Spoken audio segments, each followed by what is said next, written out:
Welcome to Dramatis Personae's production of Star Trek Deep Space Nine episode of The Forsaken. I'm your host, David X. Crowe, and I'm proud to introduce this ragtag, nerdy, activist, LGBTQIA+, and friends, forward-thinking group of performers who do script reads of Star Trek episodes every 2 weeks, followed by a discussion of the themes of each episode. This week, we're again fundraising for the Transgender Law Centre. Anything you contribute will help make a difference in trans people's lives.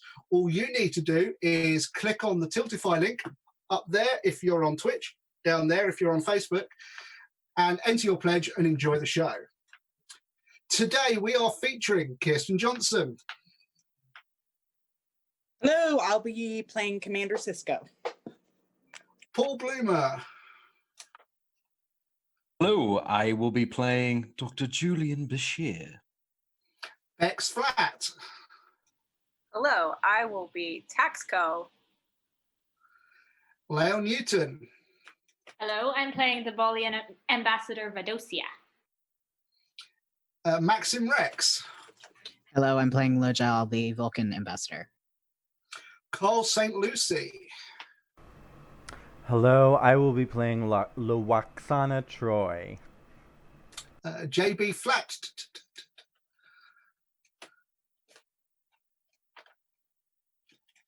Oh, we didn't hear JB at all there. Do you want to... Oh, yes. Hello. I will be playing QUARK, the bartender. Excellent. Robbie Laughton.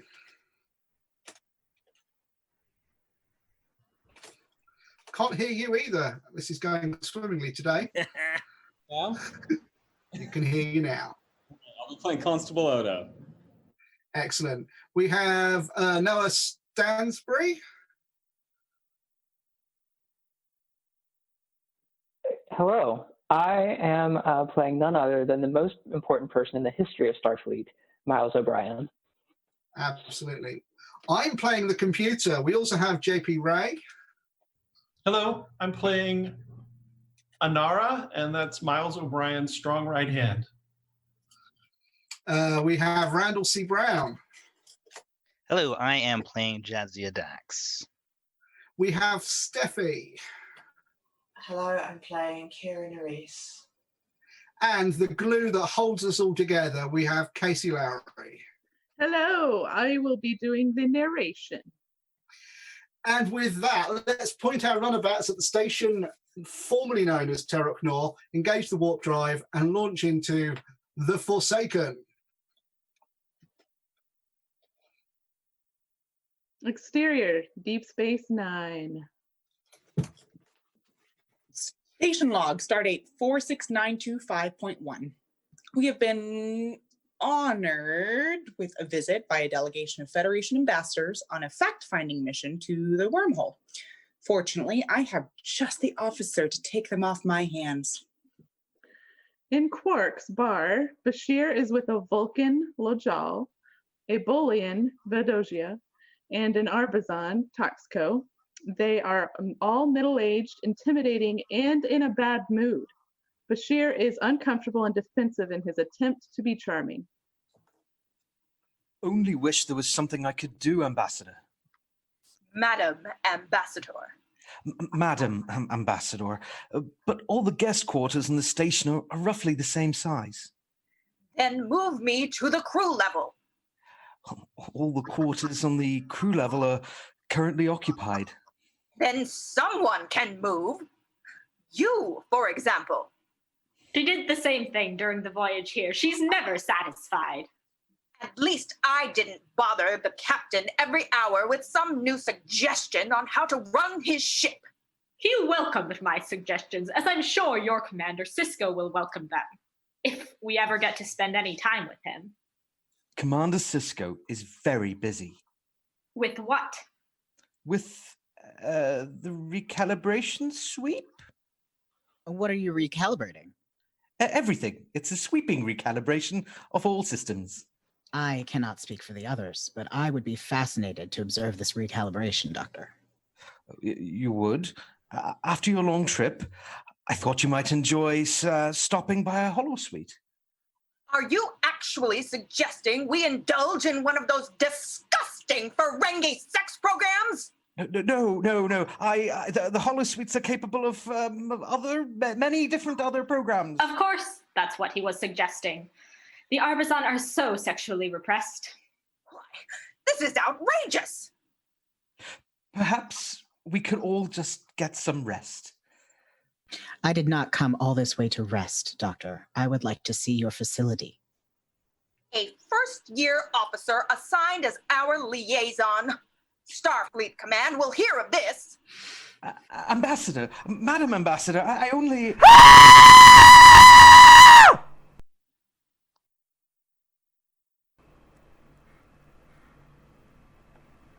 They turn to see a garishly dressed, bewigged Betazoid at the Dabo table. It is LWAXANA TROI. Oh, where is it? It's gone! It's gone! What's gone, Madam Ambassador? My Latinum hair brooch. QUARK! I had just made a third straight cross. I was leaning across the table to pick up the dice again. Something brushed up against me, and my God, I've been wigged! What's the problem here? Someone has stolen Ambassador Troy's Latinum hair brooch. I'm sorry, but as the sign says, the establishment is not responsible for the loss of any personal items. Sign? What sign? The one above the door. You'd have to stand on a chair to read that.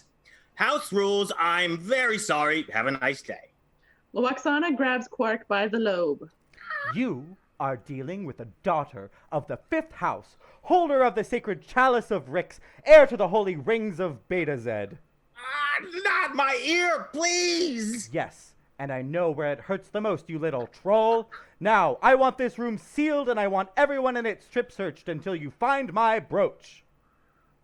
May I be of service? LWAXANA lets QUARK go. Oh, thank goodness. Our chief of security, Odo. What seems to be the problem? Well, my brooch has been stolen. It's been in my family for 36 generations. It's absolutely priceless, and I want it back. You're certain you were wearing it today? Yes, of course I'm certain. I never used this hair without it. I see. You're Betazoid? Of course. Telepathic? Yes. And you sense no guilt anywhere in this room? LWAXANA closes her eyes for a quick scan of the room. No, but Betazoids cannot read Ferengis. QUARK has plenty of reason to feel guilty, but he usually doesn't have to resort to petty theft to fleece his clients. Thank you. Odo looks around and spots a Docterian in a corner, who tries to scuttle away. Odo blocks his exit. Wait a minute. Empty your pockets. The Docterian tries to leave, but Odo grabs him by the arm. Now! The Docterian empties his pockets and puts a variety of stolen objects on the table, including a Starfleet comm badge. Well, since when did you join Starfleet? He places more objects on the table. A necklace, a Bajoran earring, a hair brooch. That's it? That's my brooch. But how did you know?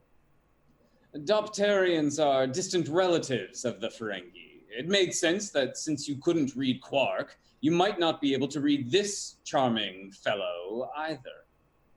How perfectly brilliant of you.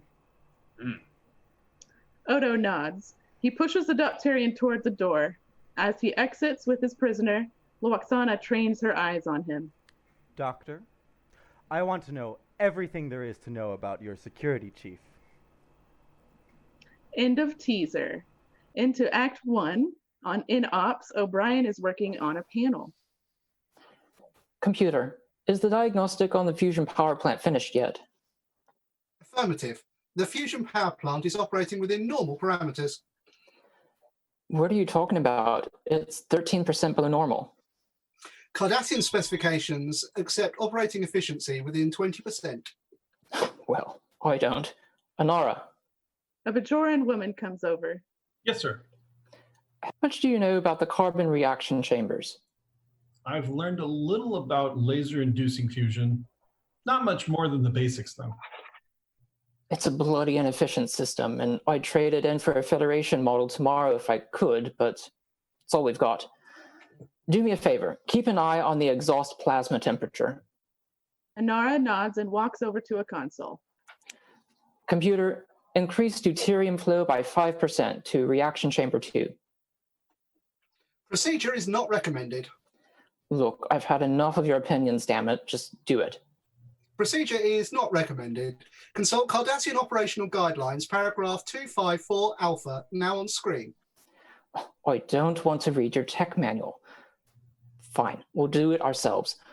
Reinitializing reactor 2, directing plasma flow conduits 143, 144. Chief O'Brien, the power flow from reactor 2 has just been shut down. What? Computer, analyze reactor 2 failure. Reactor 2 was shut down after sensors detected a potential overload of the carbon reaction chambers. That's it. That's the straw. Relax, Chief. It's just a computer. This is no computer. This is my arch enemy. Got it working just fine as far as I can tell. Fine.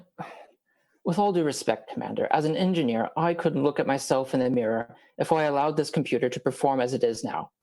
I'll have to do a root canal. Root canal? It's engineering shorthand, sir. I'll have to get it into its guts and rebuild her from the ground up. How long will that take? Well, I'm still not that familiar with Cardassian technology, but I'd guess no more than 2 or 3 years. That's going to take a lot of man hours. Is it really necessary? You don't understand. Let's just say I don't have your sensitivity to the computer. That's all right. Just forget about it. Chief. It's all right. It doesn't matter. Chief, I want you to do what you have to do. Thank you, sir. I'll get right on it. BASHIR arrives on a turbo lift with the 3 ambassadors. And this is Ops. The heart and soul of Deep Space Nine. Ah, there you are, Commander. Gentlemen, Commander, Madam Ambassador. They insisted on seeing operations, sir. Of course. Make yourself at home. I trust that Dr. BASHIR has been taking care of all of your needs. He refuses to change my accommodations. Accommodations? If I have to sleep another night on a Cardassian bed with gargoyles staring at me from the wood poles... An unidentified vessel has come through the wormhole. On screen, excuse me. You'll get a better view from over here. The view screen shows the wormhole opening as a small cylinder comes through. Quite a sight, isn't it? That's it? That's the whole thing?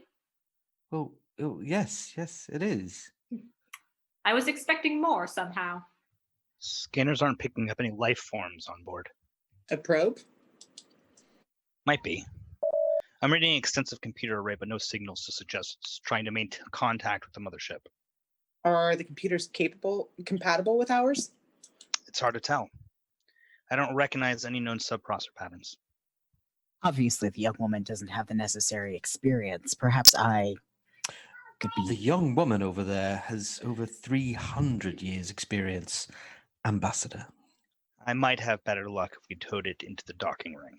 No, not until we know a little bit more about it. Major, tow it to 500 meters off the docking ring. Yes, sir. Mr. O'Brien, try to set up an adaptive interface link and see if we can download any information from it. Aye, sir. SISKO looks over at BASHIR. I think it will be best if we clear this area. This probe may represent contact with a new species.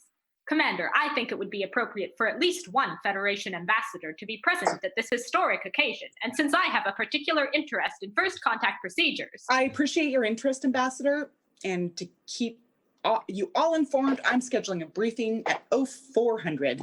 In the meantime, Dr. BASHIR, the best place to view this probe is from the docking ring, near port 7. I'll show them the way. Major Kira smirks at the console in front of her while SISKO sighs.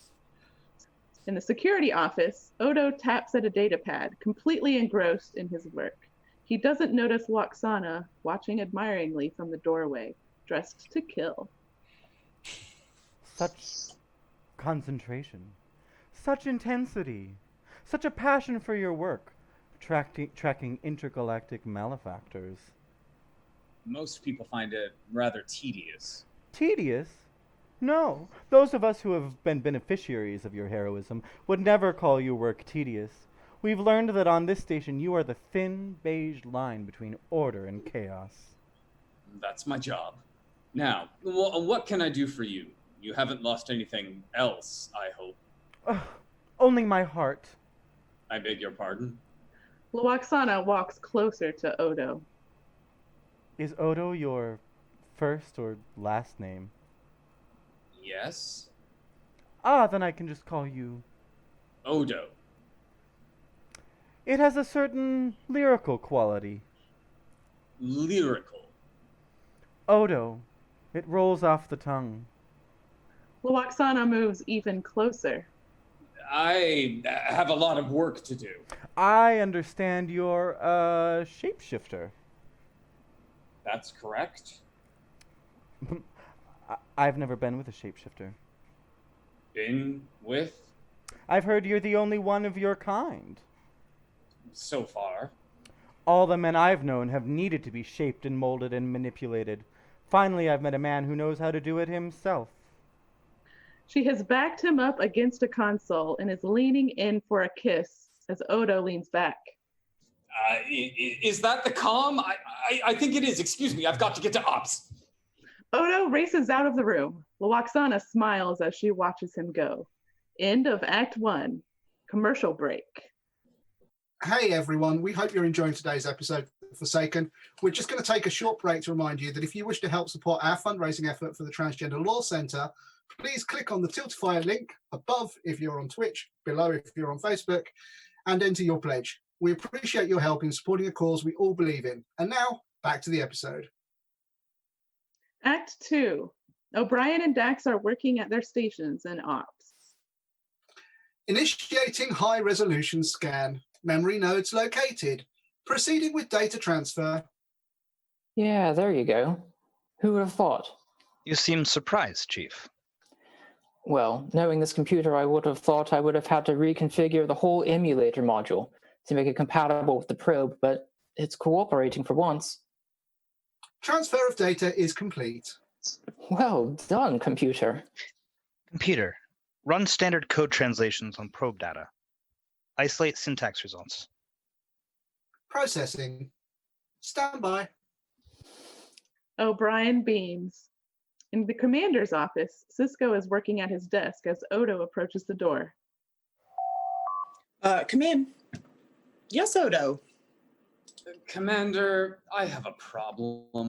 QUARK again? No, sir. This one's LWAXANA. LWAXANA, TROI, the ambassador? That's her. There was a minor incident at the bar that I helped her with, and now she's grateful. What's the problem? The manner in which she expresses her gratitude. To be honest, Commander, she seems interested in me. What's wrong with that? She's extremely aggressive. I see, so she's after you. Like a Winoni tracehound. Have you thought about letting her catch you? Sir. Little romance, Odo. I have 6 pylons that need a complete security sweep.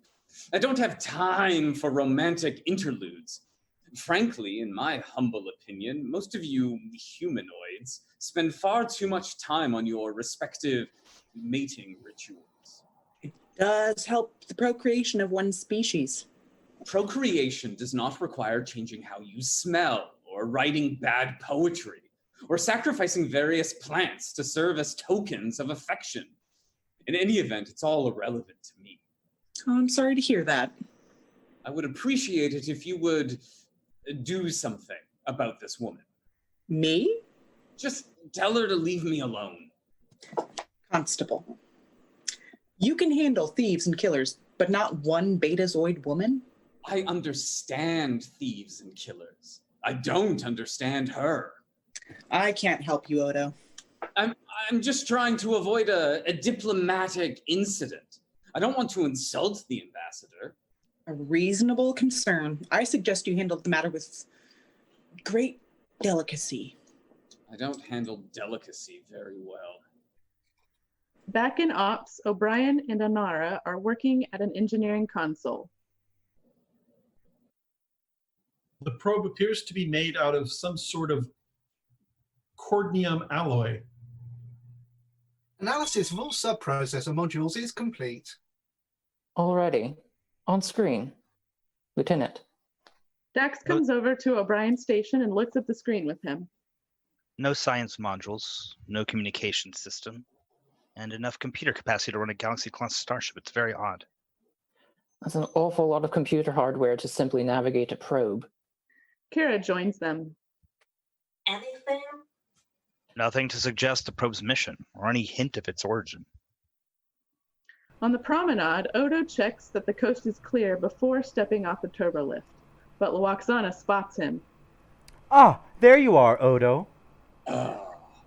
Odo tries to get back on the turbo lift, but the doors have already closed. Have you ever been on the fourth moon of Endeavian 2 at dawn? Can't say I have. I have the most wonderful holo program, and I've reserved a suite for us with that QUARK person. You told QUARK you were going into a holosuite with me. Of course. He's preparing a special picnic basket for us. Oh, good lord. The turbo lift doors open back up. I'm afraid I'm not available. I have to get to Upper Pylon 3 immediately. LWAXANA gets in the turbo lift with him. Madam Ambassador. LWAXANA, Upper Pylon 3. I've always wanted to see an upper pylon. In the turbo lift, the lift begins to rise. I know. I'll have QUARK send one of his minions with our basket. We'll have our picnic up there. Madam Ambassador. LWAXANA. I don't eat. This is not a real mouth. It is an approximation of one. I do not have an esophagus or a stomach or digestive system. I am not like you. Every 16 hours, I turn into a liquid. I can swim. The lights suddenly go out and the turbo lift shudders to a halt. Computer? Computer. Odo to ops. Go ahead, Odo. Ambassador TROI and I are stuck in Turbo Lift 7. What's going on?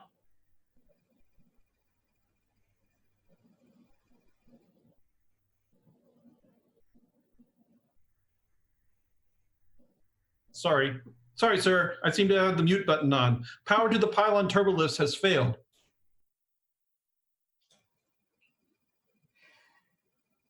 Sorry.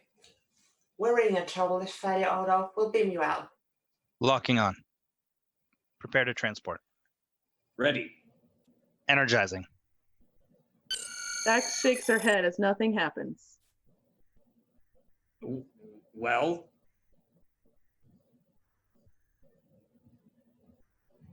It's like the transporter's down too. But don't worry, Constable. We'll get it repaired right away. Dax to Chief O'Brien. Please report to ops immediately. Be patient, Odo. We'll get you out of there as soon as we can. Alone at last. Odo looks worriedly at LWAXANA, who smiles back at him. End of Act 2. As we continue through today's episode, we just want to remind you that we'd truly appreciate it if you could help support our fundraising effort for the Transgender Law Centre. All you have to do is click on the Tilt to Fly link above or below if you're on Facebook and enter your pledge. We thank you for your support. Act 3. Dax and ANARA walk from the transporter pad to the engineering station in ops, where O'Brien is working at a console. Electromotive coil functions, normal. Load detection functions, normal. Diagnostic complete.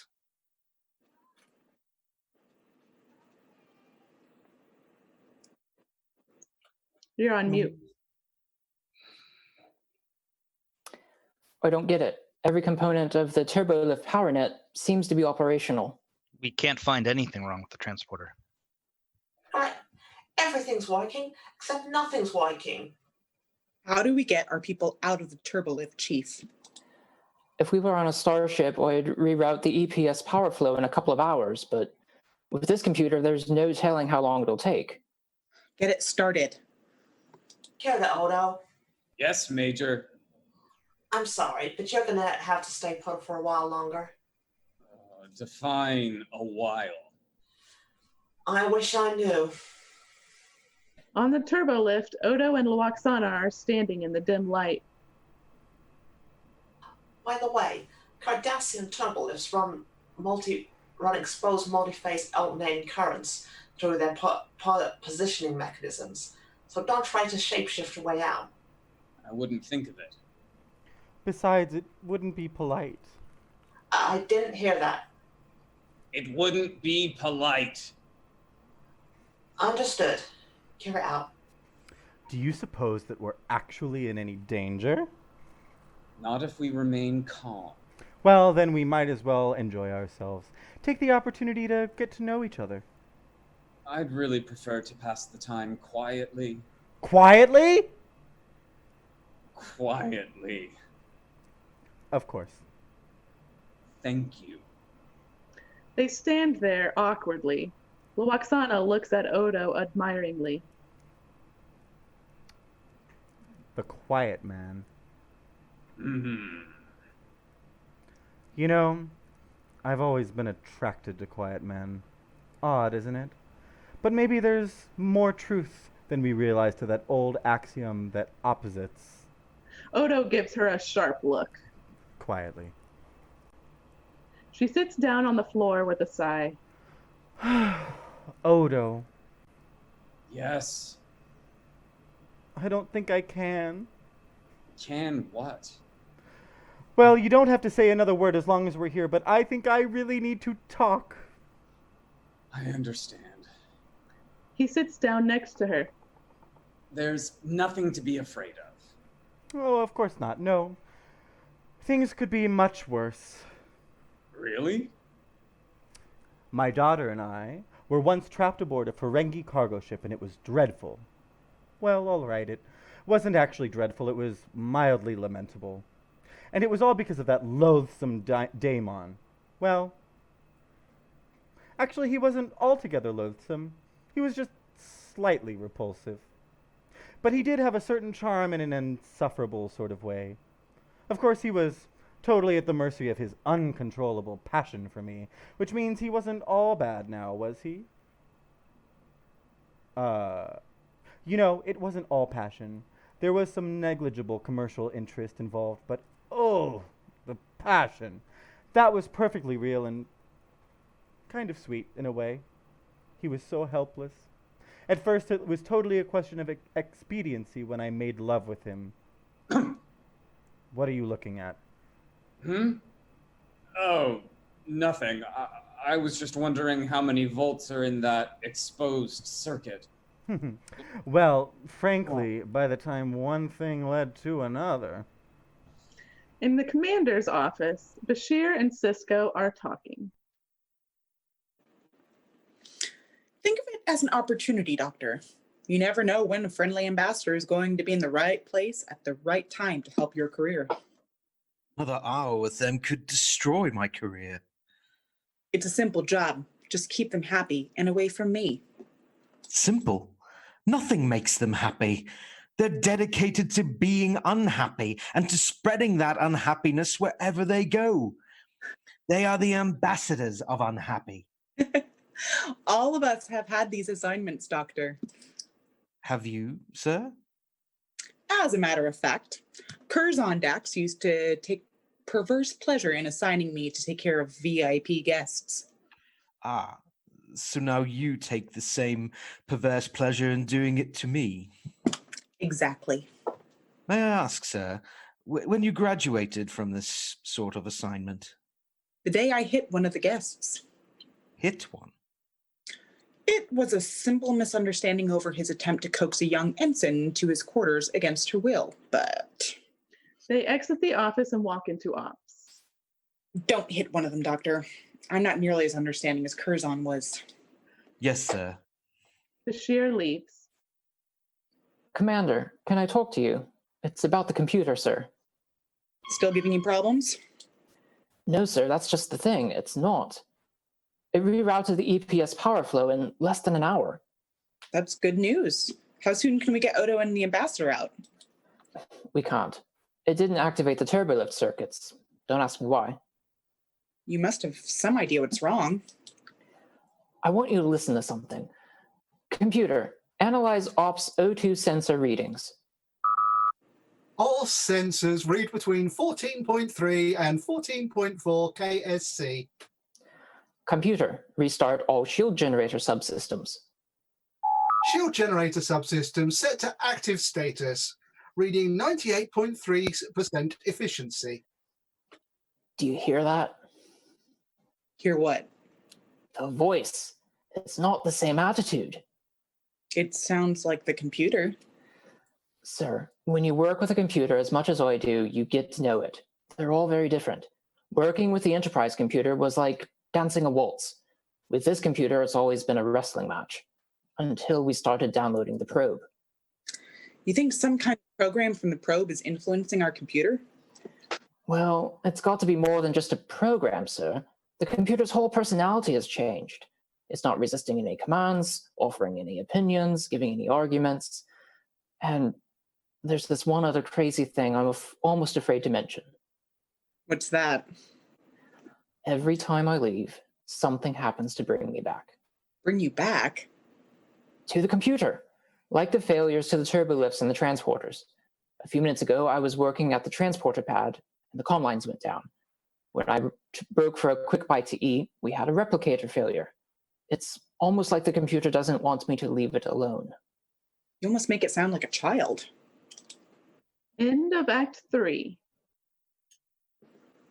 We're going to take another brief break to remind you again that fundraising proceeds of this episode are going to the Transgender Law Centre. It doesn't matter how big or small your contribution is, anything will be appreciated. Just click on the Tiltify link above on Twitch and below on Facebook and enter your pledge. Act 4. Station log, supplemental. Odo and Ambassador TROI remain trapped in Turbolift 4. As of yet, we have been unable to ascertain what it is that's causing the station's computer to malfunction. In Ops, SISKO, Kira, Dax, and O'Brien are at the conference table. What if it's some kind of non-biological life form that we've never seen before? Non-biological? Yeah, well, it all comes down to how we define life form. But just as biological organisms have evolved in our cultures, mechanical life could have done the same in others. Suggesting someone left a baby on our doorstep? Possibly. Do you think we can communicate with it? In a way, we already have. I mean, it's part and parcel of our computer now. But as far as direct communication is concerned, it may not be capable of that. We haven't seen any evidence that this entity is sentient. Maybe more like a stray puppy that's attached itself to you, Chief. Whatever it is, it's slowly disabling the station. People, we've got to get it out of there. It came here when we downloaded the probe's files. If we upload those same files back to the probe, it might go with them. What if it's fully integrated itself into our computer? I don't think it has. That would make it more like a virus, but I don't see any evidence that it's trying to override our control networks or destroy our systems. I think it's more likely that it simply creates connections with areas of the computer that are active. Almost as though it feeds off the energy off of the computer functions. If I'm right, transferring all of its programming off the station might just solve our problems. SISKO nods his approval. O'Brien and Dax move to their consoles. How long since we had any communication from Odo? Comm lines have been down for over 90 minutes. He's been in there for almost 4 hours now. Do you happen to know the schedule of his regeneration cycle? My prophets, I have no idea. But if he doesn't get back to his bucket in time...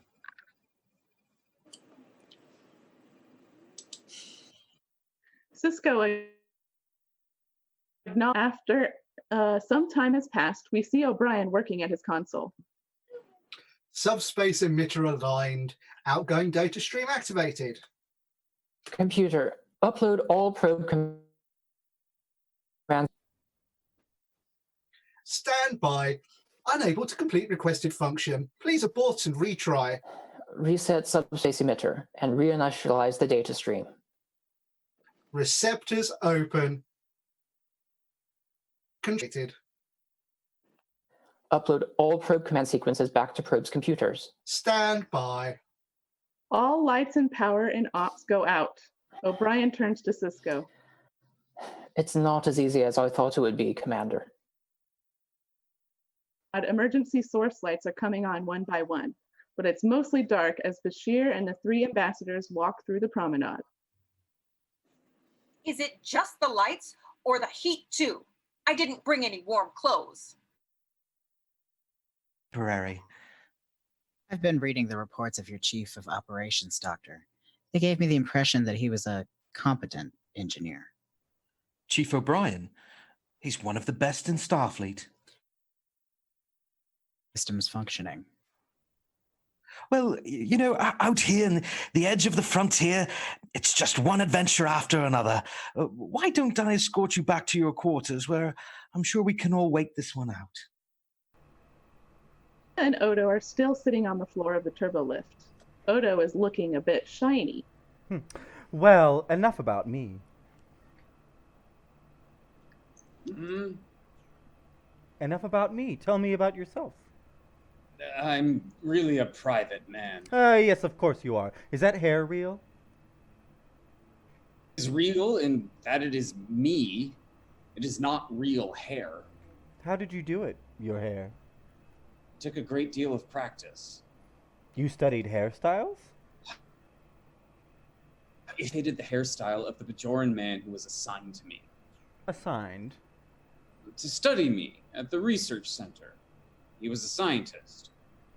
You mean that's how you grew up, in a laboratory? I did not grow up as you would think of it. Merely a transition from what I used to be to what I learned to become. Sounds very lonely to me. I was always very self-sufficient. I'm sure you had to be to survive being so different from everyone else. Odo looks uncomfortable. He hits his comm badge. Odo to ops. Odo to ops. Oh, comm lines are still down. I don't know what's taking so long. Odo is looking very tired and moist. Are you sure you're all right? You look warm. It's nothing. I'm fine. I can't imagine how it must have been. You know, if it bothers you to talk about this. No, not at all. What was it like? I guess you could say I was the life of the party. I don't think I understand. My way of trying to fit in.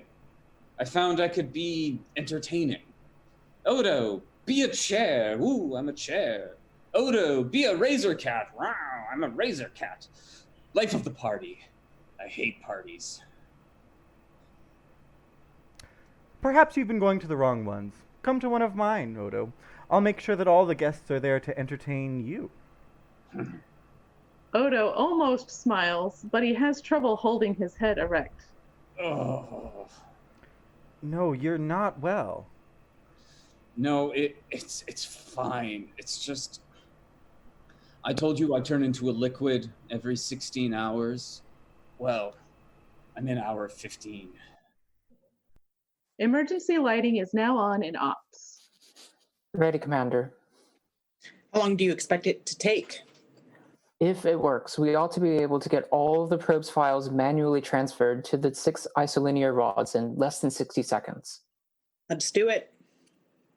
Computer, run a level 1 diagnostic of all power systems on board. Requested function will require 43 minutes. Stand by. ANARA begins removing the isolinear rods from a computer drive one by one. Computer, give me an analysis of all Cardassian traffic along the border. Processing long-range sensors. Stand by. Computer, Create a historical database for all known wormhole activity. Indicate time parameters. All known occurrences. Requested function will require subspace link up with Federation computers. In that case, create a subspace link with the Neru colony, New France colony, and the Corrado 1 transmitter array. Attempting link up. Stand by. Computer. Access musical files in the Bajor master data banks and create a concert program of Bajoran sonaras. Stand by. Unable to stand. The computer drive fritzes and sparks fly out of the console. I'm reading a huge plasma surge in the habitat ring. The hallway is dim with emergency lighting as Bashir and the ambassadors walk toward their quarters. You tell Commander SISKO that I expect that probe briefing to be held on schedule, lights or no lights. I will surely pass that on, Ambassador. Suddenly, there is a huge explosion ahead that pushes them all backward. Got a plasma explosion in corridor H12A. Guest quarters. The computer's not responding. None of the fire suppression systems are coming online. I'm reading 4 life forms in that corridor. Major, you're with me. Chief, get an emergency crew down there. We'll need manual fire gear. Aye, sir. In the corridor, Bashir glances at the ambassadors, who are slightly dazed but okay. He attempts to open a door to escape the fire that is spreading toward them from the end of the corridor, but it won't budge. They all cough as smoke fills the corridor. End of Act 4.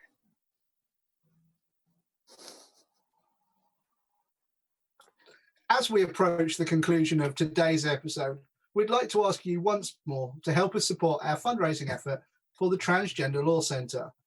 Today, we've received several dollars in pledges. I don't actually have the number to hand. All money received will go directly to fundraising, as our troupe are doing this performance for free. Thank you so much if you've already pledged. We hope you enjoy the rest of the episode and stay around for the after show discussion. Now back to the show. Act 5. In the corridor, SISKO and Kira approach the other side of the bulkhead. Phasers at maximum. They both draw their phasers and fire at the door, but it doesn't give. As security and medical personnel arrive, SISKO and Kira examine the door, which shows a deep scar, but another stronger metal lining is not affected. Terranium inlay. Cardassian design. I should have guessed. We're going to need a bipolar torch to get through it. Then get a message to Ops. Tell them it's going to take us a while to get inside. If they can't get the fire suppression systems online, we're going to lose our people in there. Aye, sir. In Ops, O'Brien is working at his station. It's not paying any attention to me. I guess it just doesn't want to leave like a scared puppy. We have no idea how long that probe was tumbling through space. Maybe years with that life form alone on board. It's sort of like shutting up a puppy in a room, you know? I had a pup once.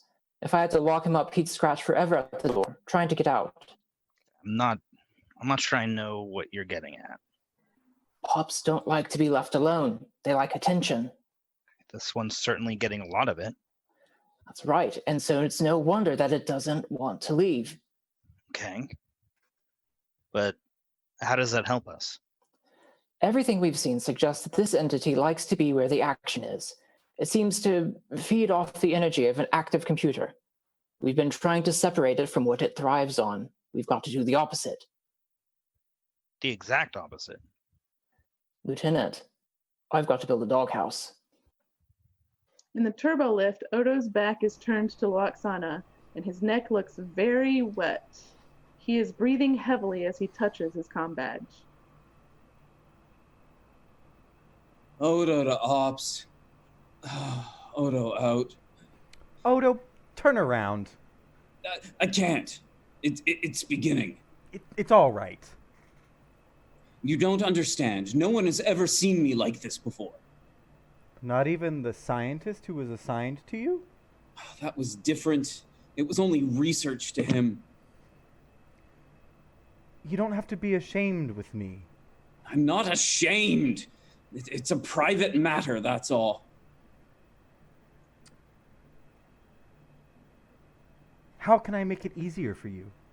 You can't. I'm fine. LWAXANA holds out her wig so that Odo can see it. Oh, what's that? My hair. Odo turns around. He looks like he's beginning to melt. He sees LWAXANA without a wig on for the first time. Her hair is pinned back and informal. No one's ever seen me like this. Why? It looks fine. It looks ordinary. I've never cared to be ordinary. So you see, Odo, even we non-shapeshifters have to change who we are once in a while. You are not what I expected at all.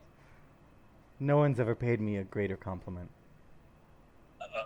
I can't hold my shape any longer. Let go. I'll take care of you.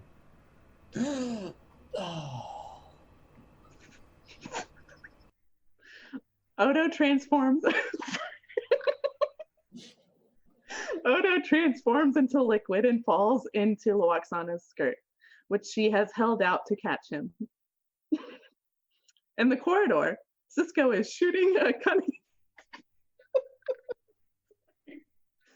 In the corridor, SISKO is shooting a cutting beam along the door as smoke escapes from the other side. Kira organizes the security personnel. We're gonna need portable oxygen and get anything BASHIR has in stock to treat plasma burns. Have a runabout ready to evacuate these people to BASHIR if we need to. Yes, sir. In ops, O'Brien is working at his console with purpose. ANARA. The sub-program is ready, Chief.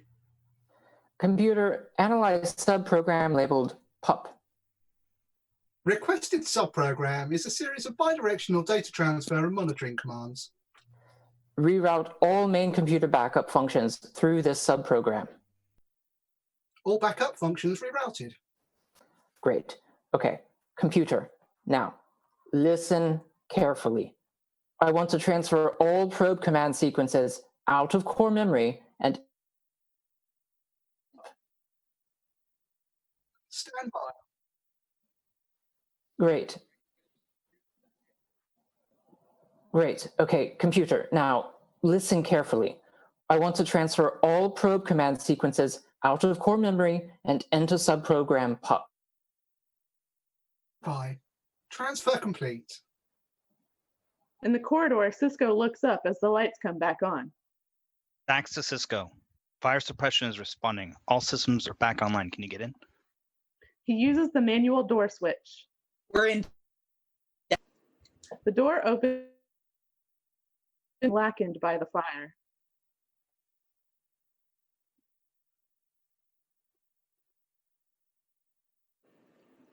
Dax to SISKO. Fire suppression is responding.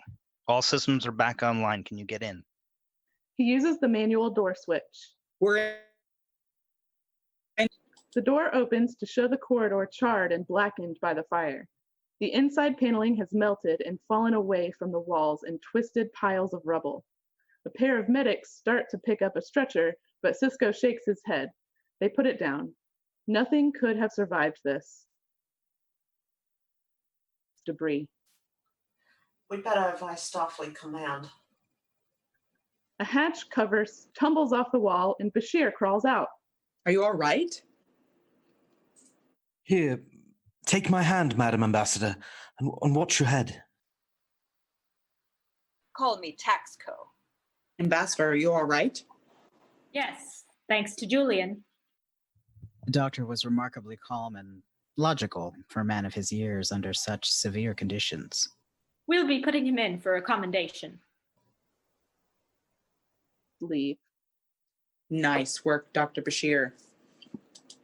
Just in the right place at the right time, sir. The door of the turbo lift opens on the promenade and Odo steps out, followed by and cheerful as ever. She is wearing her wig again.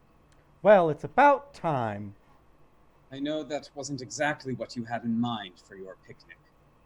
When it comes to picnic, the only thing that really matters is the company. Your discretion are appreciated. Can you give me that line one more time? Your sensitivity and discretion are appreciated. Next time you see me, I'll give you a lot more to appreciate. As Odo watches her leave, a half smile slowly grows on his face. In Ops, SISKO returns on the turbo lift and moves to congratulate O'Brien. How did you beat that thing in the computer, Chief? I didn't. He adopted it. Adopted? I was able to get our friend out of the main command pathways and into a sub-program. You're suggesting we leave it in there? I don't see why not. It's happy. It's not bothering us anymore. It seems the humane thing to do. It's just another new life form visiting the station. I'll take care of it, make sure it gets enough attention and all. Keep it off the furniture. Yes, sir. He exchanges a smile with Dax and returns to his console, beaming. The end.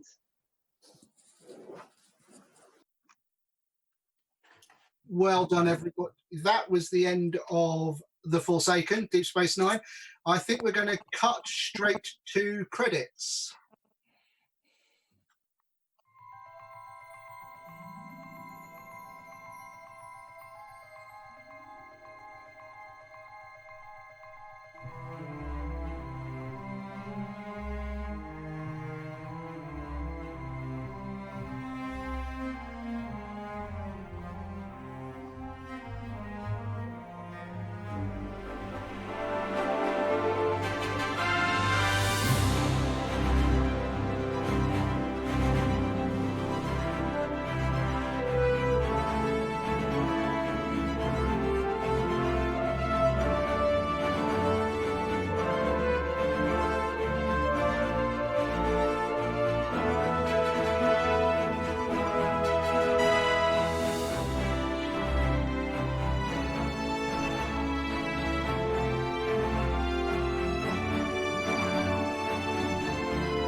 Welcome back to the after show here at Dramatis Personae. We have just done The Forsaken, a Deep Space Nine episode, which features three plot lines. We have TROI and Odo stuck on the turbo lift getting intimate. We have O'Brien and a puppy computer program getting frustrated. And we have the ambassadors and BASHIR. So my first question to you all, very quickly, is who was the Forsaken in the episode?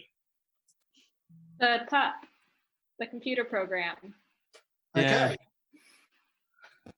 So, I mean, it kind of feels like, and I agree actually, but it kind of feels like there was this one episode and they came up with a title, but it was just like a tiny slice of the episode that got the title. And the rest of it was a bit overlooked. Yeah. Yeah. Mm-hmm. I feel like that's the case with a lot of Star Trek episodes. Like, the title has very little to do with the actual episode. No, that's cool. Well, could also, it arguably, Odo is Forsaken. Yeah. I don't know if the ambassadors are Forsaken. I'd go with BASHIR as a Forsaken because he's like sacrificed. Sorry if I missed with weird. Yeah. Yeah, because SISKO's like, sorry, deal with it. SISKO does a lot of that this episode. Yep. he's a pretty hands-off commander in this episode. Let's talk about commanders. I mean, I would call it a leadership style, but I'm not sure leadership's quite the right word here. Kirsten, I think you had some thoughts on his leadership style. Yeah, like he feels like every horrible boss I've ever had.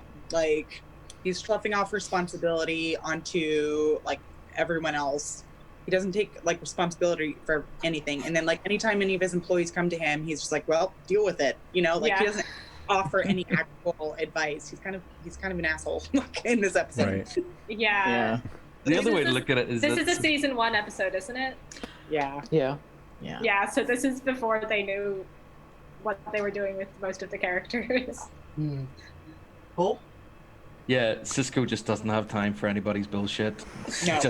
But that's actually pretty consistent. Like he kind of stays that way. He gets a little bit more helpful as he goes on, but he still doesn't have time for any of your crap.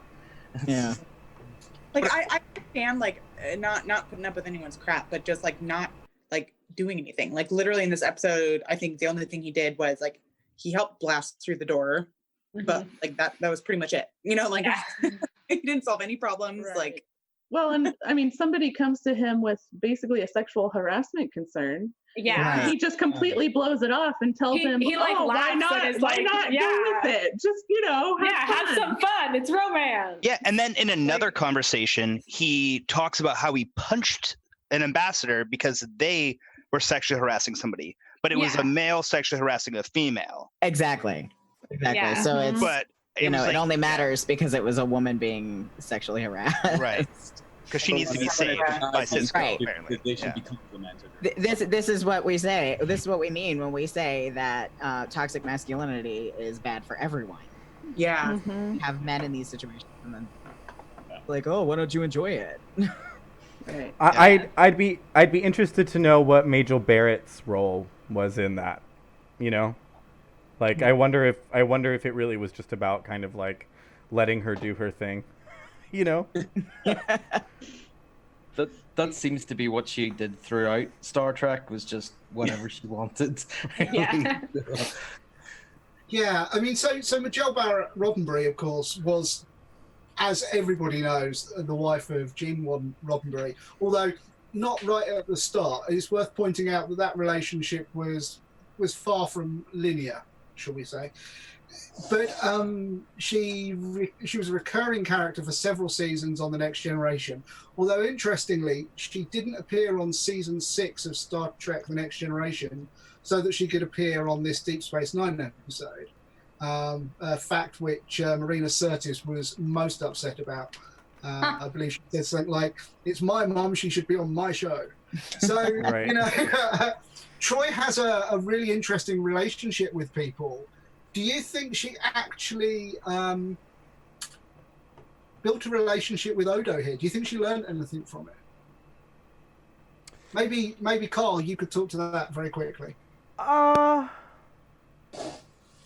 No, because I get the sense that like the kind of sensitivity that she shows towards the end, like I think that that's always there for her.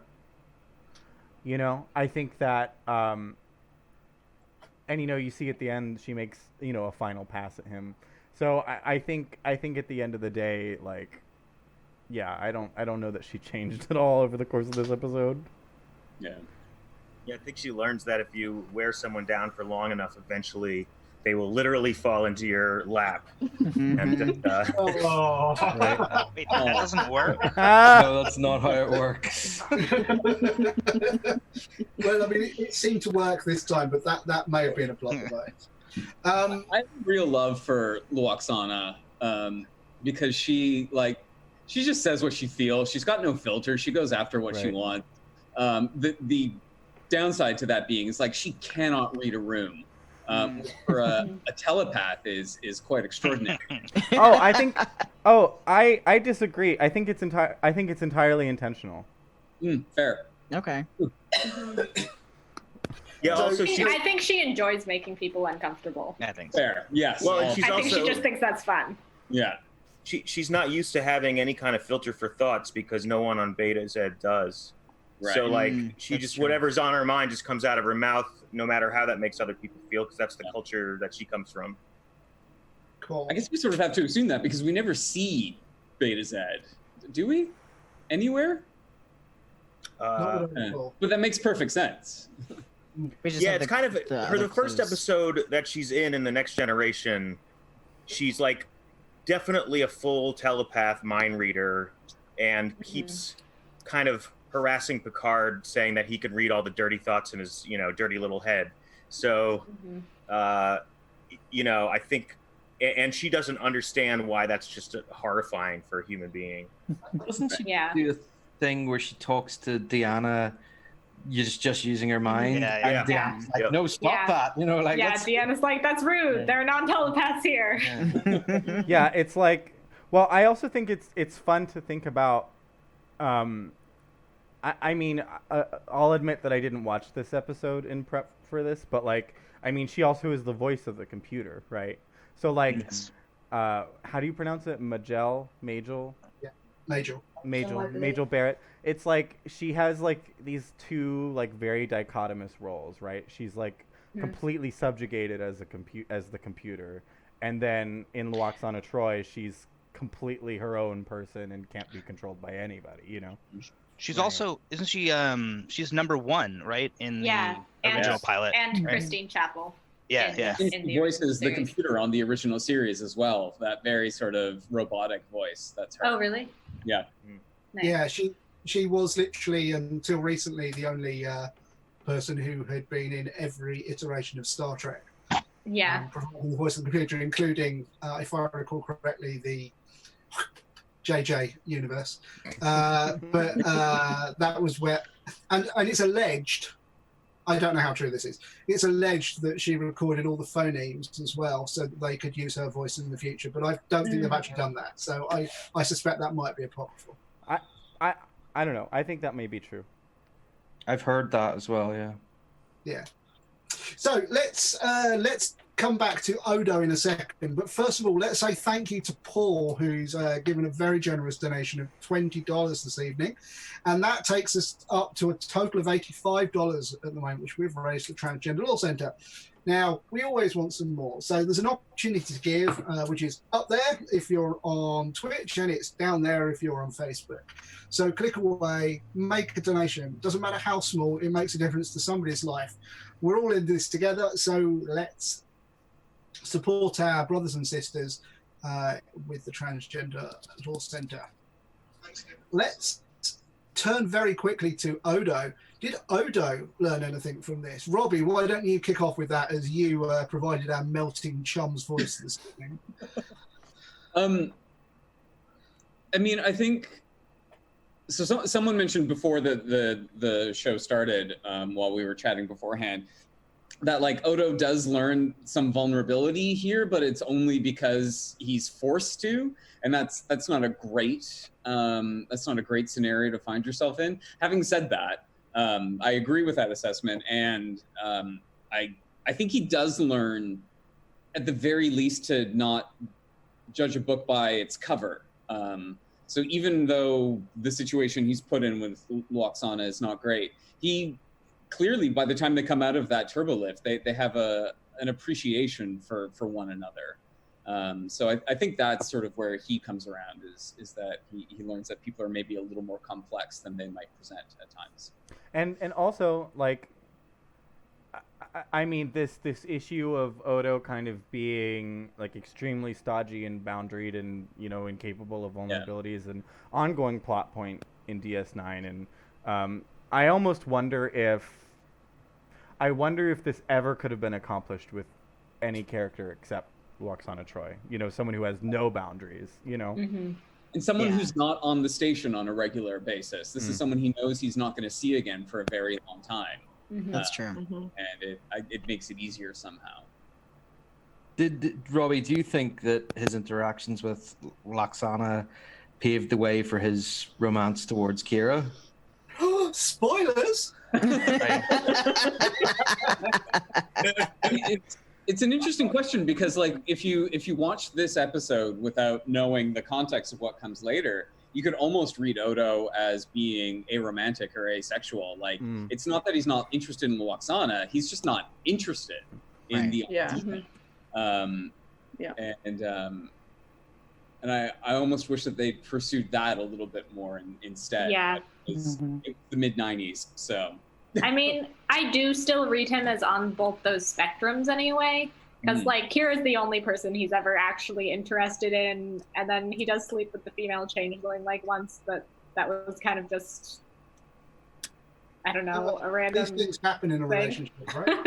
Well, I actually have a question along those lines. If you know, folks who identify on the ACE spectrum like want to comment, like I'm curious to know, like, do you, I when it comes to characters like Odo, like, do you think,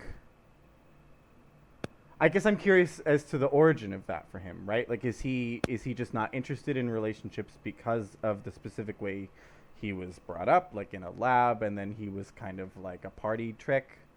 Or like, is aromanticism, asexuality, like some other deeper, like, ontological part of this character? And like, what does that mean? Like, as someone who's not on either one of those spectrums 90% of the time, I'm curious, and if I don't know if we have anyone identifying as ace in this cast, but if anyone would like to comment, I'd love to know your perspective. That's me.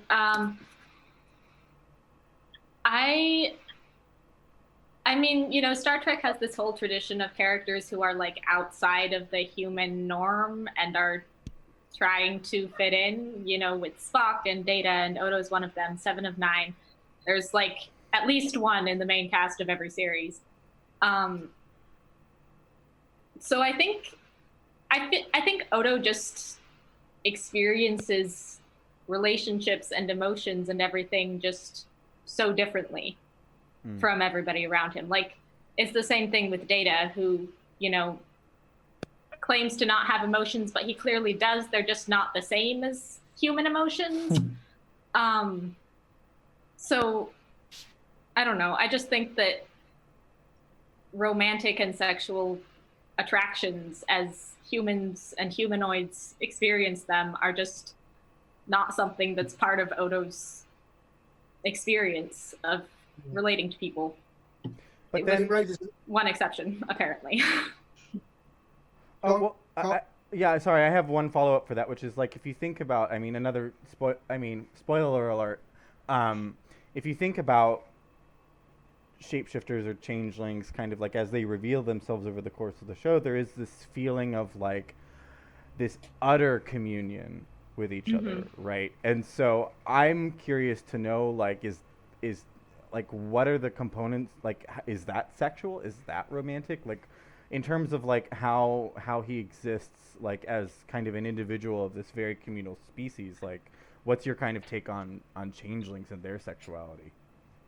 I mean, I feel like changelings are really interesting in that they're not usually individuals.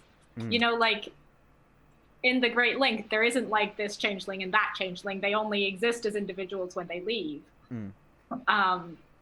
So I don't know if they really have interpersonal relationships as such. They just are kind of one organism. It's similar to the Borg, but different in the sense that they're... Or similar to the Geth in Mass Effect. Where you've got one mind, but then you've got multiple pieces that are taking in information in different perspectives. Yeah. But also, and not to get too academic, but it's like, if you think about human identity too, it's like, I mean, we have this concept of ourselves as all individuals, but if you really get down to like the biological and physical facts of being, I mean, we're so much, like, the boundaries between us are so much more malleable than it may seem too. So I think that's for me, it's interesting to think about the ways in which, like, changelings and humans aren't actually all that different, you know? Yeah. And this will come as a surprise to you, Karl, but changelings don't actually exist. They are just a tool for the writers to explore humanity. What? Speaking of spoilers. I'm sorry. I just had to get it out there. I felt it was important to comment on.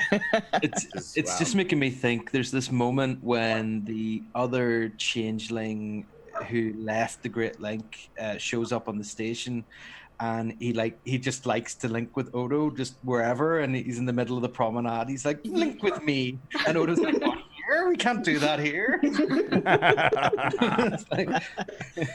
Right. Well, so I remember in the early 2000s that I was working as a liaison with a police force in the UK on, and they were coming down heavily on gay men having sex in public places. I put that in inverted commas because very often they're not in public places, and a lot of the concerns that were stated about it were not necessarily true concerns. Right. But yeah, I mean, there's that entire social moray of we don't do that in public, and then it plays out in the most peculiar ways. Like, you know, would Odo have had to have arrested himself for melting into LWAXANA's skirt because that's technically a public place? You know, or is it even sex, right? Like, is it like what? Yeah, what in like what? That brings us back to that question. Like, is it sex? I don't think it is. I think it's intimate, but it's kind of like it's adjacent to sex, if that makes sense. Emotional intimacy. Like when Odo sleeps with the female changeling, which is such a weird thing because I don't know, she's a blob of goo. Who gave her a gender? But afterwards, she's like, so this is how solids experience intimacy.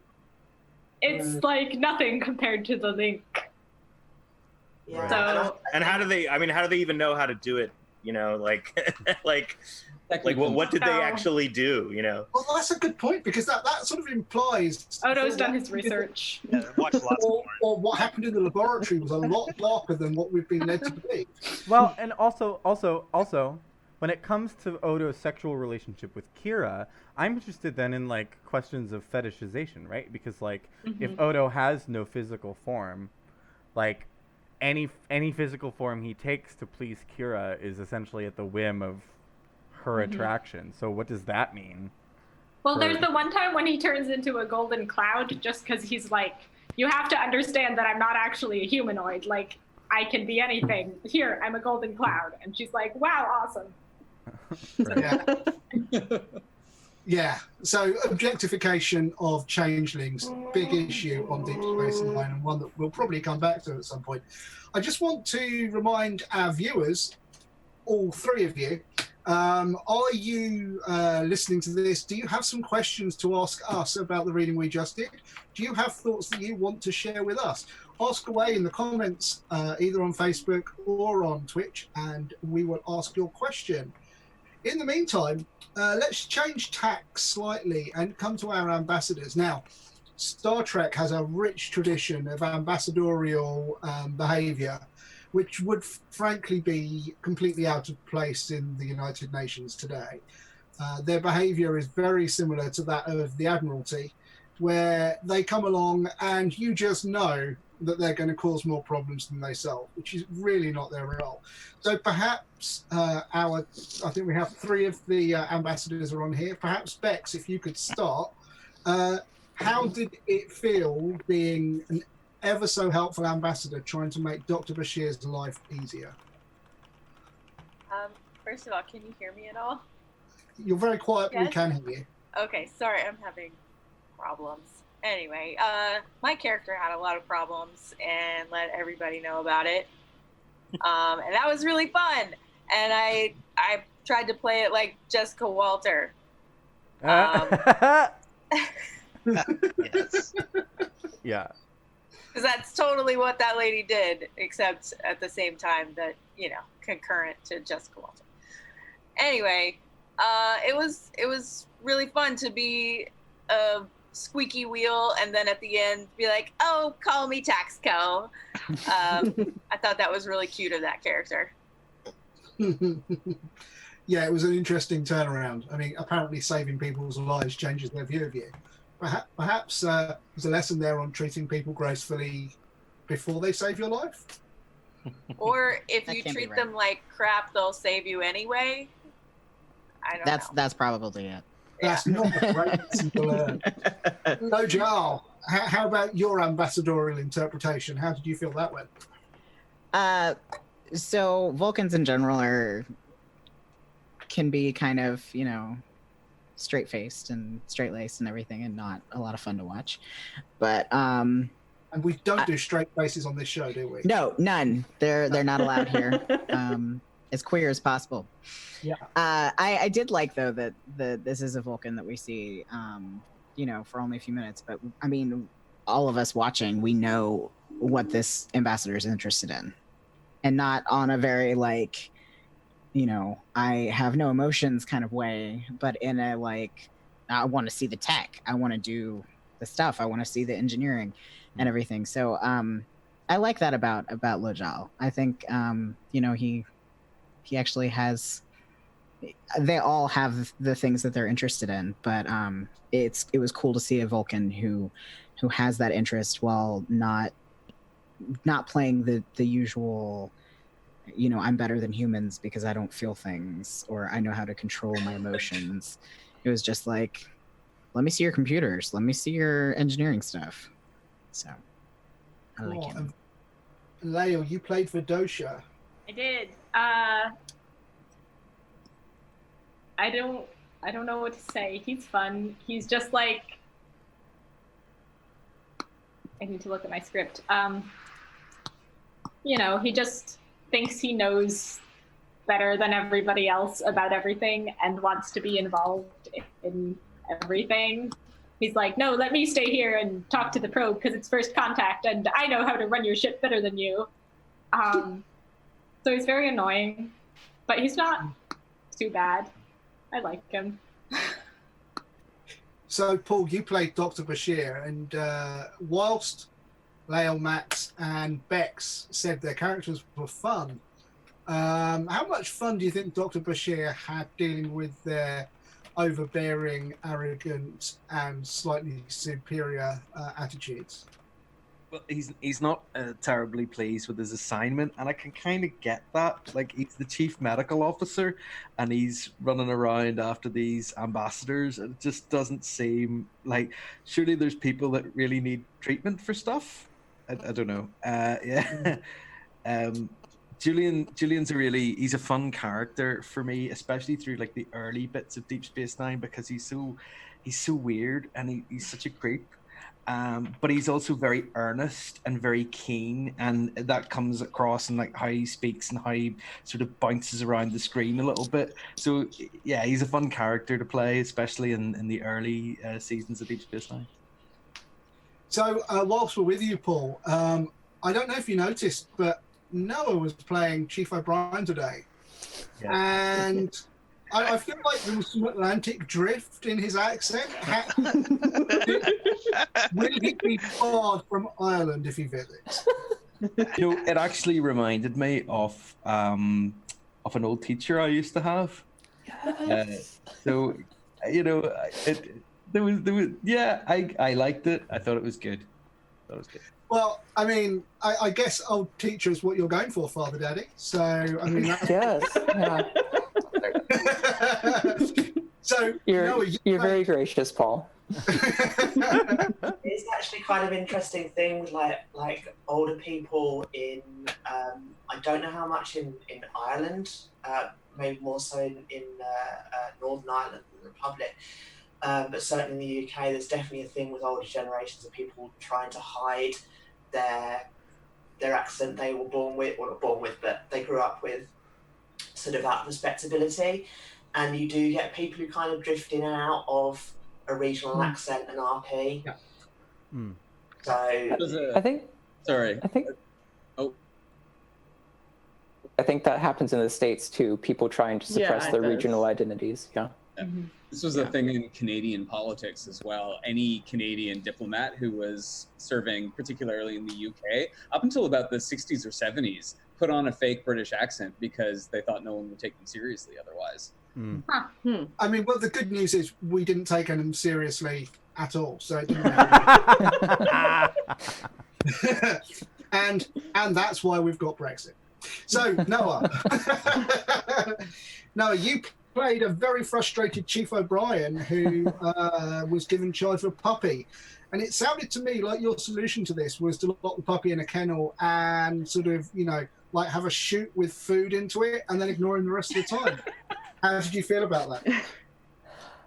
I read it as like the dog has like a large pen to play in, and it's called the Computer of Terok Nor.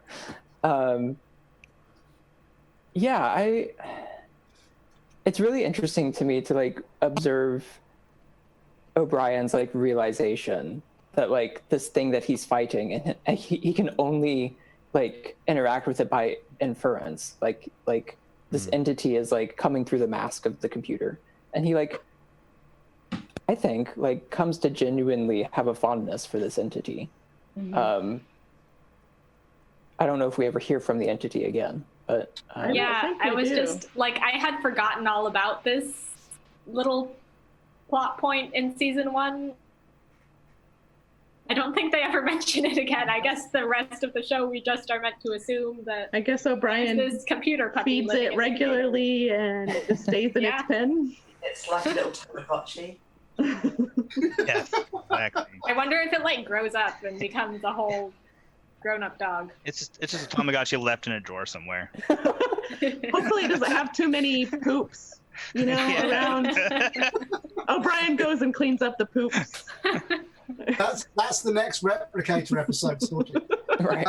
It would have been great to see this turn up as a Deus Ex solution to a problem later in the series. That would have been great. Like problems, and then the puppy bounds in and like season like 6, like when the Dominion takes over the station or whatever, and then the puppy shows up. Puppy shows up, and and his interactions with the crew leave them absolutely frustrated because they do not understand puppies at all. Yeah, exactly. So, That'd be perfect. That would have been Actually, for the whole time when the Dominion was occupying the station, O'Brien wasn't feeding the pup. So is the pup still alive by the time they take the station back? Wow. Yeah. It just took a turn. Well, I hate to say Noah, but you are a puppy killer, and well, is that why he's the most important person in Starfleet? I was thinking about that. Like, what if, like, down the road after the Next Generation era, like, this entity like escapes the DS9 computer and like does something wonderful that saves the whole Federation, and that's why. I mean, that could be a plot point on Picard. Yeah, because so much of it is about artificial intelligence. But actually, David, I have a question for you. Oh God. Which is, a major plot point of this episode is how the personality of the computer is different when this thing is inside of it. How much of that did you feel? Well, how much of that do you think was really in the text, or like how did you sort of approach that? What was your experience? So, if you read the text, there's no difference between them at all. The language is still computerized. It uses long words when short words would do. It speaks in very short sentences. It's always responsive to a question rather than offering its own opinion. There's no distinction in language at all. So it's really about the attitude with which it's delivered, and it goes from a computer that basically says no, you can't do that, to a computer that says no, you can't do that, but I'm saying it with a cheerful voice. Right. And that's the major difference. But I think again there's an opportunity for exploration there, which I think Star Trek. How I can't do spoilers about Picard, so I'll have to sort of scale that back a little bit. Let's just say there's some opportunities with exploring AI in non-humanoid devices that I think were really left out. So we have that one episode of Next Generation where the ship's computer gives birth. Yep. I forgot about that. And TNG is so weird. and that's kind of weird, but really there's no way that a computer operating at that scale with the complexity that it's dealing with, of the systems that it's dealing with, wouldn't have some kind of emergent personality. I just don't believe that. Right. There's also the short trek Calypso. Yes. Yeah. That's a fantastic example of what they could have done and what could have been really cool. And playing the ship's computer or the station's computer as a character, I think, is something they've missed out in general in Star Trek. Let's turn to the opening scene of the episode, where Mr. QUARK, in his fine bar, tells people there's a notice above the door that says he's not liable if stuff gets stolen in the bar. JB, you played QUARK. Are you familiar with this experience of going back and being told to read the small print? And how did that play into your characterization of QUARK? Well, I mean, I'm definitely familiar with the unhelpfulness of any lost and found issues in a bar. That is definitely the least well-received communication you can have with a bartender. Yeah. You know, I was here 2 days ago. I left a jacket and yeah. So, I mean, you know, in New York, they don't bother with signs. I mean, you know, they're just like, so, fuck you. Yeah. Yeah. It's like, how dare you? I mean, that I loved doing QUARK for that little scene because it's just kind of essence of QUARK. You know, just like distilled down to that one little thing, just him being a ruthless businessman, and he's also impervious to LWAXANA's, you know, wiles, as it were. He doesn't really respond to her until she uses literal violence on his face. So, and he also doesn't know her kind of what should be a more traumatic Ferengi backstory for her, because she was actually abducted and, you know, imprisoned by Ferengis. Although it turns out she quite enjoyed that. Apparently, yeah. So, I mean, because he was just like, what did she say? He was just mildly repulsive or something. Yeah. Well, it's like LWAXANA, like, she just has this insistence on finding the best of every scenario in a sort of way that I think is kind of lovely. But it is interesting. I mean, do you think, JB, as the person who played the resident Ferengi, like, do you think there's anything more to, like, the kind of what's the word? The kind of conflict between Betazoids and Ferengi, or do you think it's really just rooted in this fact that they can't be read? That's a good question. I would imagine. I mean, you know, Ferengi, they don't have the best reputation for being trustworthy with any species. But can you imagine the frustration if you can read or at least get a sense of what everyone is thinking except for this one race? And like, it must be incredibly, I mean, it must be like the equivalent would be for a human if someone could turn invisible and you just didn't know if they were in the room or not. So it must just be like, I would imagine that they're probably, like, Betazoids are pretty racist against Ferengis. They probably think if something bad happens to them and there's a Ferengi in the room, it was the Ferengi who did it, because otherwise they would know. Right. Yeah. Well, it's like it almost reads to me, and you know, like, I'm not super well versed on the lore, but it almost feels like the Ferengi it's almost like a Ferengi adaptation to telepaths in general, you know. Like, it's almost as if Ferengi, because they're so fucking devious, like, it informed their evolution in some sort of way, you know? Maybe there used to be 2 sapient species on Ferenginar, and one of them was telepaths, and they were like predators, and then the Ferengi were the prey, so they evolved a resistance to telepathy in order to survive, and then they eventually killed out the benefits. Well, certainly, like negotiation and business acumen is your entire culture. It really helps to not, you know, be able to have your mind be read. So there probably is an adaptive thing about it. Well, you know, so it's too bad Angel isn't here. Angel got me into Babylon 5, and I've been watching that. And on Babylon 5, there is this conceit that telepaths, among other things, sort of facilitate this role as mediator in all sorts of business transactions, right? Like, I mean, they have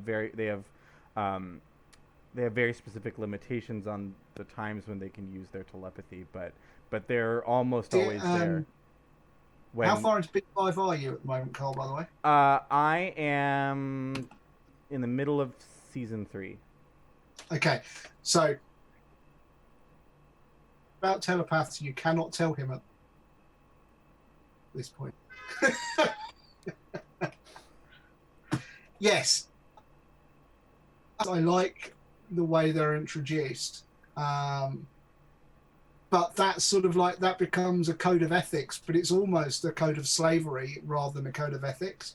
It's not a professional thing. It's a you can only exist if you follow these rules, and if you don't, you get suppressed because they literally give them injections that suppress their telepathic skills. Right. Whereas we're not threatening to do that with Mrs. TROI, and in fact, we've only placed, I guess, some ethical boundaries on what she does, and she skirts around those ethical boundaries by reading everybody's mind, but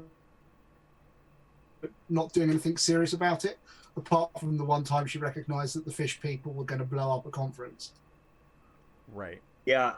Yeah, I have this headcanon thing that there must be some restrictions self-imposed by Betazoids. They can't use their telepathy for a strategic advantage, because otherwise, why wouldn't you try to have one on every ship? Why wouldn't, like, when they need to figure out who's a shapeshifter and who's not, would they just not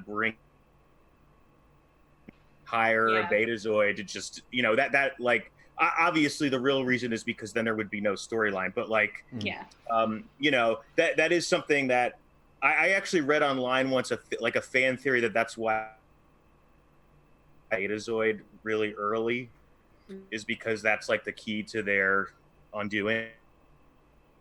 There's a thing there about, of course, that would actually require commodification of telepathy, which is what happens on Babylon 5. Right. Telepaths on B5 are commodified. And so maybe it's the Betazoids going, we don't want to be commodified. So we're not playing the game. Yeah. Because, I mean, it would be abused by humans. Definitely. Yeah. Well, yeah. I mean, humans are great at abusing things if they're great at anything. So let's bring this to a wrap up. We're approaching the end of our show. Oh, wait. I want to hear from... We haven't heard from Randall. I want to hear from Randall. Randall, I have a question for you. Yes. How did you, as a 300-year-old woman / slug, feel about being referred to? Sorry, can you repeat that question, David? We missed a little bit of that. I surely can. Randall, how did you, as a 300-year-old woman with slug, feel about being referred to by one of the ambassadors as that young woman? I mean, in that particular moment, I feel like I was old enough and wise enough where I was just, I so much younger than I am that they're of course they're going to make those mistakes, That's how I felt in the moment. I don't know if that's like how I should feel. I feel like it was disrespectful. Kind of shrugged it off because of my my wisdom. I don't know if that makes sense at all. It's interesting that you say that. It's kind of like when toddlers make rude comments or like ask rude questions to strangers, and you're just like, whatever. Exactly. That's how I felt about it. I think that's an interesting take, because if you think about it like that, for her interactions with BASHIR in those early seasons, when he's kind of constantly sort of chasing her and trying to get her to like him and go out with him, she takes it in stride and just kind of shrugs it off, and maybe it's because of that, because she kind of that's kind of how I see it. She's like, she just kind of is laughing at everybody all the time because she's like, I'm 300, whatever. Yeah, I think we've all had those. Whatever subject you're an expert in, it doesn't matter what that subject is, where you've heard somebody spouting off about it who knows literally like a tiny slice of the subject and has done a Dunning-Kruger jump to being an expert at that point. And you're like, you're so wrong that you're not even wrong. And there's no point in me spending the rest of my time on this conversation with you. Yeah, I mean, I think that's an interesting view of Dax, and I hadn't thought of it like that before, and I'm going to sort of watch that in the future with this sort of the younger races. Again, that's a Babylon 5 reference there, but you know, the way some of the species view the younger races, you know, it could be both benevolent and it can be malicious. I think on the sorry, Steffi, go. Perfect. I was about to come to you. Sorry, on the subject of age, another thing to think of with Odo in everything he does, and this episode being a good example, is he's actually really young. You know, he looks like a middle-aged man, but he's only existed or been like unfrozen for like 20 years at this point. So he's barely out of childhood, really. Yeah, and he didn't really, like, he grew up in a lab, so he didn't really learn much about how to be a person. Yeah, and like as soon as he was able to assume humanoid shape, the Cardassians were like, "Hey, great, you have a job now. You're in charge of this really difficult, you know, morally complex, you know, part of running the station, you know." And talking about morally complex, let's talk about Kira. Can I say your accent this evening was, I mean, there were moments when it sounded like Kira. It was really good. Well done on that. What was how did you get there? I mean, I am rubbish at accents. I can do British really well, but that. I don't know. I'm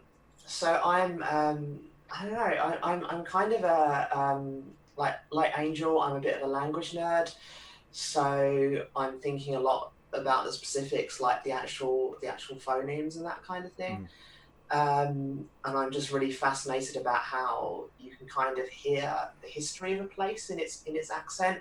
You know, in a New York accent, you can hear the influence of the Irish and Italian immigrants, for example. So I'm really fascinated in that kind of thing. My mouse doesn't always do what I hear in my head, unfortunately. I did like watch a little 3-minute video, same as Noah. I watched a 3-minute video of someone saying, "Oh, here's how to do a convincing New York accent." And like after that, I was like doing all the lines like perfect, I can do it. But you know, 10 minutes later, that's gone. I think this is like, it's interesting as well that the particular, like, this isn't a particularly interesting episode for Kira. All her lines in it are just, you know, she's just doing her job, you know, relaying messages to Odo, asking Brian how the thing's going, you know, pointing things out to SISKO. You know, we don't really see any of her personal life or anything like that in it. But I just always get the impressions that her line, because it's Kira, all her lines should be said sort of in a slightly annoyed tone, kind of permanently, you know. So I just try to sort of stick with that, and I didn't realize Manhattan was actually on Bajor, but you know, it turns out. Well, lots of planets have a Manhattan. Ferenginar is actually near Canarsie in Brooklyn. So yeah. Well, the part of Bajor that Kira is from is obviously New Bajor. Yes. Well, I actually have a follow-up for you, Steffi, because you know this is a season 1 episode, and I think that you know, obviously Kira kind of evolves over the course of the show, and we see lots of different flavors of Kira. But in season 1, like, I mean, our first introduction to her is she's like, I'm a fucking terrorist, you know. So I'm curious to know from you, like when you're thinking about language and you're thinking about how to approach this, like obviously you're thinking in terms of class, you're thinking in terms of region and all that sort of stuff, but like, did that have a role to play? Like the fact that this person is like, at the end of the day, this is like a very fierce agitator. Yeah, and I think how I mean, Kira's arc really is bound to the station itself and her relation to the occupation and now Starfleet coming in. And, you know, it's a real point of contention in the pilot episode that, like, you know, Bajor has just gained its independence and now all of a sudden Starfleet are moving in. And I suppose in a way, actually, it kind of is an interesting episode for her in that, like, she's talking about, oh yeah, this is like the turbo lift has some kind of Cardassian thing in it, so don't try and escape that way. Mm-hmm. And, you know, she's kind of showing her knowledge of, like, Cardassian systems and Cardassian technologies, and kind of saying, yeah, it's all this Cardassian crap they put in, you know. But yeah, it's also kind of this sort of sense of sort of angry assertion of ownership over the station as well, that she's trying to sort of get in there as well. I think she also showed that some insight into how Odo would behave in that scenario. She's like, immediately, Odo is going to try and escape that turbo lift. I don't want him fried. Best give him the heads up. And later on, actually, she did a really good thing where she was saying, look, we've got an emergency. I need these on standby. I want you to be aware of this, and let's get that ready as well. There was a real moment of professionalism that you rarely see on Star Trek, with people actually managing crises, unlike Councillor TROI, who, I mean, she managed, but let's just say it wasn't exactly crisis management at its best. So I think Kira's a really strong character. And actually, I like that line where she points out that if Odo doesn't get help soon, he's gonna need his bucket soon, or however she phrases it, you know. And obviously, Odo's thinking about that, but nobody outside, apart from Kira, is thinking about the angle. They just think, oh, we've got some people stuck in the lift. Whereas Kira is like, yeah, we've got a shapeshifter who needs to be in a bucket now, stuck in a lift, and she's thinking about the specifics of the people, which obviously is an excellent leadership quality. So, in short, Kira did a better job of managing and being a leader than SISKO and Simi. I mean, in this episode, everyone did a better job of managing. The crew one line did a better job than SISKO. So let's wrap up. Casey, I've done narration a few times, and I know it really gives you an overview of the entire episode, and also means you have to really be on your toes and remember when you're supposed to be up. But did you have a favourite part of this episode you wanted to mention? Yeah, my favorite part was when Robbie as Odo melts down into LWAXANA's. Very good. And I couldn't help but laugh. It was just great. It was perfect. Wait, what was that on? What was that on him? Like that scene in The Little Mermaid when Ursula turns her into a plant and she does that. Oh! Oh my God, was that foundation, Robbie? It looked like foundation. It's liquid foundation. Okay. Somebody mentioned it right before we started. I don't remember who it was. Yeah, you moved your hand and suddenly it was there. Yeah. It was great. Right. Well, and it was kind of fun to, say, like, he's looking very shiny and moist. I don't know how well the water showed up. Casey, can I just say from a personal perspective, it was great to see somebody else corpsing. I mean, you weren't quite as bad as me, but it's nice to know that it's not a curse that afflicts solely me. Yeah. Guys, wait. I'm sorry. I have one more. I have one more. Go on, Karl. How was my LWAXANA? It was amazing. So good. So good. It was very good. Because, especially because we can't see you on the Zoom call, so it just, it sounds like it's Majel Barrett, So those of you who didn't look at the Facebook stream, were you aware that Karl was wearing a plastic bag wig on his head? I was pictured not. a wig. I wasn't sure if he was doing it, but it was. Yeah, I wasn't my sure if mind's there eye, was a he was wig, but I was hopeful. I got some screen grabs, and you can always watch it in replay. I mean, those screen grabs will go up in the next couple of days because, Karl, we love you. You are our glorious leader, but that won't stop us celebrating your vision of LWAXANA TROI. Guys and girls, ladies and gentle thems, let's wrap this up for tonight. Thank you very much for your attention. We've run a bit later than normal, but we had a great conversation. So, yeah. Another reminder that we are still fundraising for the Transgender Law Centre. If you're on Twitch, you can link up there. If you're on Facebook, I think it might be over there, but it might also be down there. So, you know, follow that link and make a donation, however small. It's going to be valuable for people. I'm also pleased to tell you that the next episode is, can we have a drum roll, please? Excellent. The Cloudminders from the original series.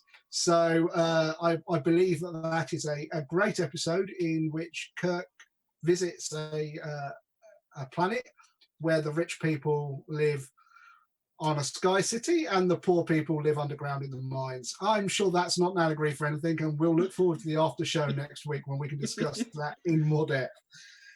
For now, thank you very much. This has been Dramatis Personae, and we wish you a great week. Peace and long life.